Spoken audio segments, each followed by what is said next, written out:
nous acceptons l'amendement de la banquette ministérielle du gouvernement et nous allons rejeter, je vais vous dire pourquoi,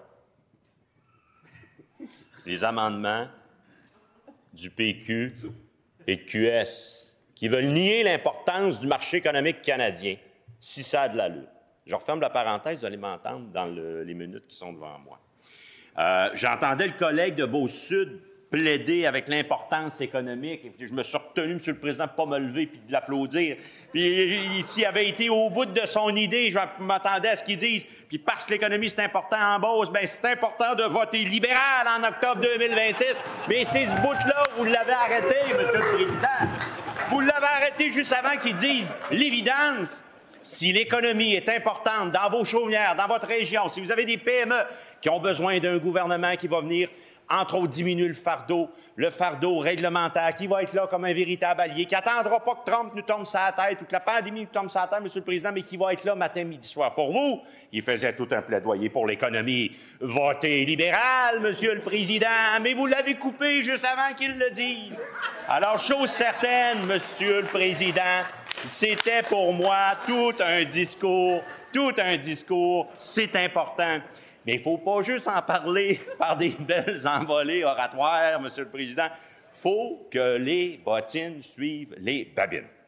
Alors, j'ai dit que nous allons accepter l'amendement de la CAQ à notre motion. Et les amendements, M. le Président, je vais y faire référence parce qu'ils sont importants.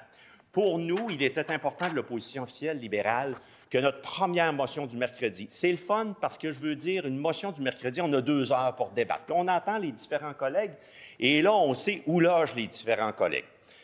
Important pour nous de parler de l'économie, parce qu'au Parti libéral du Québec, c'est l'économie matin, midi, soir. L'important aussi d'arriver avec des solutions qui, au-delà de la partisanerie, tiennent la route et qu'on est capable d'avoir des gains du gouvernement. Et là, on aura eu, M. le Président, parce qu'on a accepté leur amendement, ils vont donc forcément voter en faveur de la motion, on aura eu 3 gains, 3 engagements du gouvernement et nous allons tenir le gouvernement à ces engagements. Premier engagement, que l'Assemblée nationale demande au gouvernement du Québec de continuer à multiplier les initiatives diplomatiques. C'est ce qu'on s'évertue, M. le Président, à demander ces dernières semaines, que le gouvernement en fasse plus. Et là, le gouvernement s'est engagé à continuer à multiplier, à en faire plus de quoi? Des relations diplomatiques auprès des élus américains, auprès des États clés pour le Québec et aussi auprès des élus à Washington. Donc, premier engagement, première promesse, on va tenir le gouvernement à cette promesse-là, puis on va demander une reddition de comptes, on va demander des réponses sur ce qu'il aura effectivement fait, au-delà des beaux discours.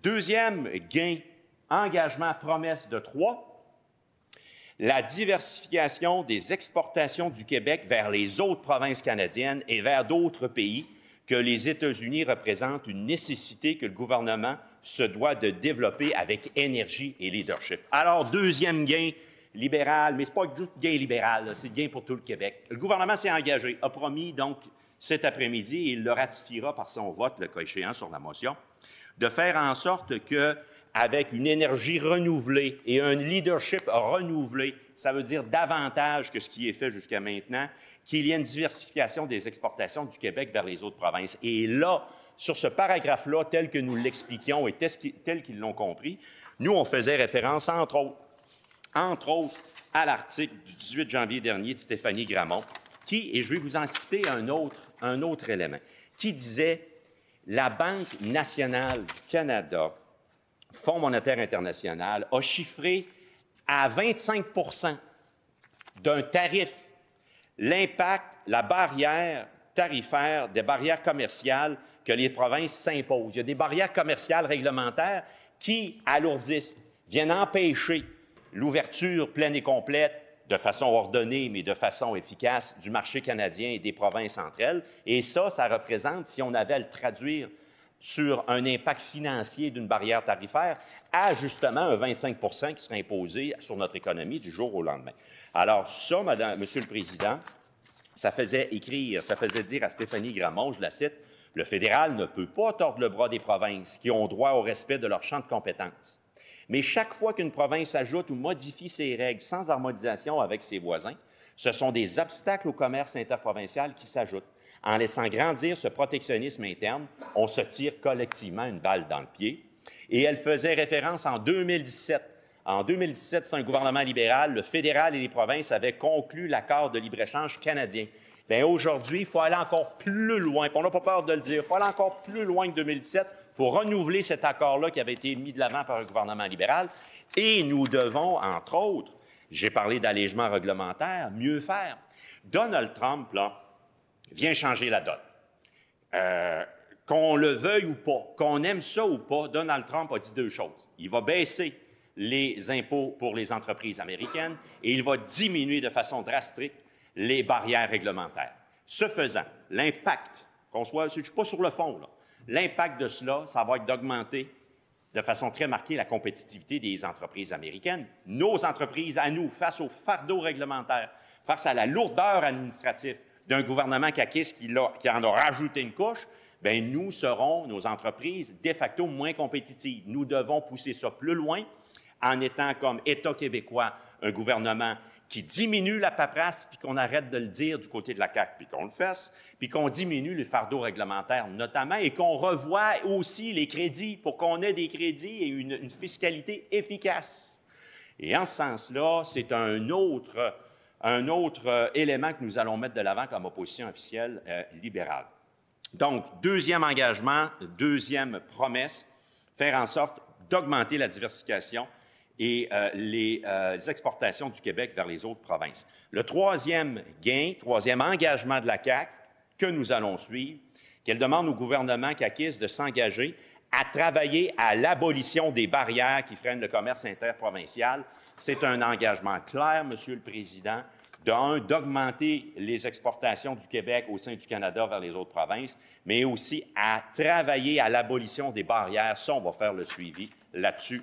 Alors, moi, honnêtement, Monsieur le Président, on fait des motions, là, pas juste pour... Oui, il y a de l'aspect partisan là-dedans, mais vous dire comme nous sommes heureux de l'opposition officielle libérale et nous acceptons la main tendue du gouvernement caquiste qui s'engage à trois choses. C'est parfait, on va voter en faveur et la majorité de l'Assemblée nationale s'exprimera pour adopter. Puis je vous dis qu'il y a des semaines où on n'en adopta pas des motions du mercredi. Là. Ça va être un beau gain, puis ça va être une belle avancée. Puis je salue, puis je félicite mes collègues. Là, je vais finir, Monsieur le Président. Je ne vous dirai pas avec les deux cerises sur le Sunday. Là. Je vais y aller avec le PQ puis Québec solidaire. Québec solidaire et le PQ ont en substance, et leurs amendements, évidemment, on va les refuser, le désir de biffer. Je vais prendre l'amendement du PQ. La portion dans la motion du mercredi qui se lit comme suit, que l'Assemblée nationale déclare que le marché économique canadien constitue un avantage majeur pour le Québec face à cette situation.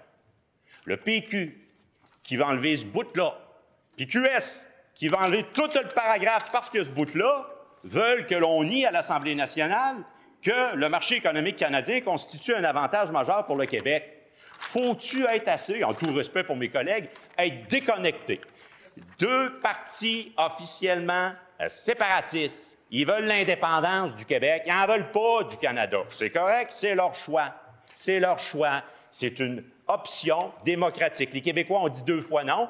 Puis là, le chef du Parti québécois il nous dit, bien, si moi je suis élu, je nous relance vers un troisième référendum, puis je vais investir de l'argent public pour faire la promotion de la souveraineté. On a-tu besoin de ça au Québec? La séparation du Québec. On a-tu besoin de meilleurs arguments pour dire que c'est pas bon, quand après Pauline Marois nous a dit qu'au lendemain de la séparation, il y aurait des, et je cite, ouvrez les guillemets, des turbulences économiques, fermez les guillemets. Pensez-vous que ça va faire peur à Donald Trump, ça, la séparation du Québec, puis que le Québec soit en train d'être turbulé? La turbulence économique, Monsieur le Président, ça ne tient pas la route. Alors, c'est clair, c'est correct qu'ils ont le droit. On a le droit de ne pas être d'accord. Puis quand on entend les entrepreneurs, nos personnes qui enseignent des chèques de paye, des travailleurs également dans toutes les régions du Québec, ils n'ont pas besoin d'avoir le spectre du Parti québécois et Québec solidaire qui sont main dans la main là-dessus pour nier l'importance du marché économique canadien.